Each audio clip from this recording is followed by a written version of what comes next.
figure out what's causing Hasbro figures to yellow? Well, with this little microscope, we can finally figure it out.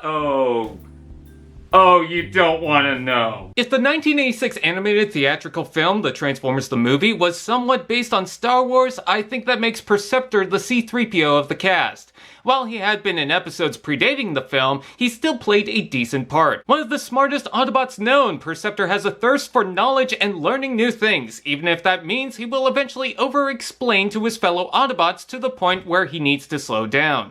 Funny enough, Perceptor is the only 86 Deluxe for his wave. Perceptor transforms into a microscope, although a pretty large microscope compared to others, so I guess just a scope. This kind of brought out the spirit of the Transformers toys, not just cars and jets, but something you would probably use, making it more interactive. Its practical use is to examine something, though with how blurry the scope is, I'm not sure how well that works. I think it would have been fine if it was at least clean, but it's so useless and feels like it defeats the purpose. It's like putting on your grandma's glasses. None of the dials move, so I think it's just for show. Cool, we can pretend this is something fun, but isn't.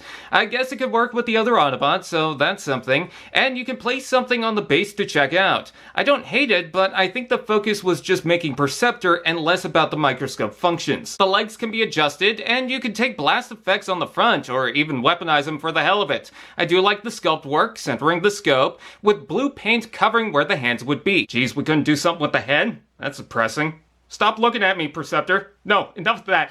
Stop looking at me like that. It's not my fault you were made. As much as I can criticize, nothing is more satisfying than the ratchet joint here. Just listen.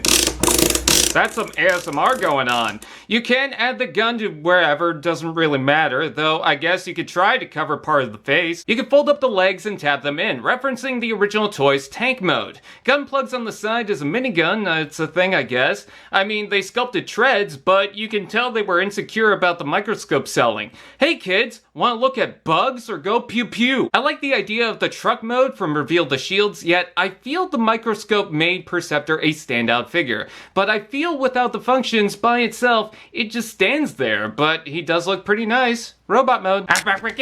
I've heard people either love this thing or hate this thing for various reasons, some of which I understand, but I really don't consider him terrible even with his shortcomings.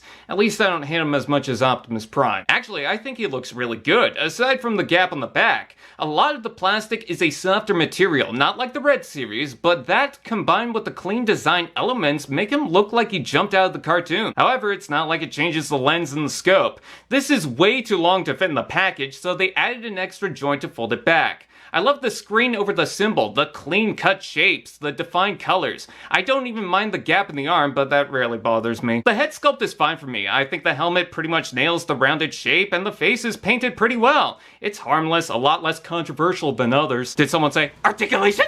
Head rotation, ball joint shoulders, rotation below elbow bend, waist rotation, hips out and in, forward and back rotation below knee bend, and foot tilt. If you can get them in a pose, it's pretty good, but I would rather have a ball joint in the head, though you can tilt it by dislocating the joint. When did we start forgetting about heels? He's a hefty guy, especially compared to the Bumblebee toys, and he's carrying a scope on his shoulder. He needs heels. This is a big mistake. Let's take a look at the accessory. It's just a little rifle in a matching color. Super tiny for him, especially since he could use a sniper, but with the context of the character, his intelligence is the weapon, so I guess it was just required for work. There's portholes on the feet, side of the legs, hands, side of the arm, and one on the back, which the weapon can be a gap filler. It's all fine and good, except the mid-leg joint that doesn't lock. I could work with it, or recreate a misery scene. So I think the focus was to try and make a Perceptor toy that fits in with all the other Studio Series movie figures. And it does, but it also leans into the issue of that being the only focus, since what made Perceptor a fun toy feels taken away. The lens is a blurry mess, so his most significant part just isn't fun.